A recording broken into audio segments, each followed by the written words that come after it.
পুকুর আছে আমাদের গ্রামে, সব পুকুরের অবস্থা এই দেখো, পুকুরে জল উঠে চলে আসছে, বাড়িতে ঢুকে যাচ্ছে, জমি নষ্ট। দেখো ডাঙ্গা, এগুলো পাহাড় এলাকা, সেগুলো ডুবে গেছে। কিভাবে পুকুরের জল, এই দেখো, দেখেছো কিভাবে পুকুরের পাহাড়ে জল উঠে যাচ্ছে বন্ধুরা। দেখো কিভাবে কতটা ক্ষয়ক্ষতি, চাষের জমি তো পুরো একদম বরবাদ করে দিয়েছে। ধান তো এই বছর পাওয়াই যাবে না। তো ইউটিউবে কিভাবে গ্রো করতে হয়, নতুন চ্যানেল, কিভাবে এই চ্যানেলটা খুললাম আমি, ঠিক আছে, দেখে দেখে ইউটিউবে। তো ভাইরাল হবো নাকি জানি না, তবে একটা ভিডিও করার মন হলো, করলাম। তোমরা চাইলে একটু সাপোর্ট করতে পারো বন্ধুরা। দেখো কি করব, এই কাজকর্ম কিছুই তো নেই, বাড়িতে বসে আছি।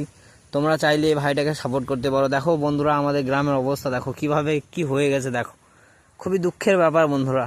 দেখো দেখো একদম জল, পুকুরের জল একদম, এই দেখো গাবাতে উঠে গিয়ে কি অবস্থা। এই দেখো পুকুরে মাছ আছে, সে মাছ বেরিয়ে চলে যাচ্ছে।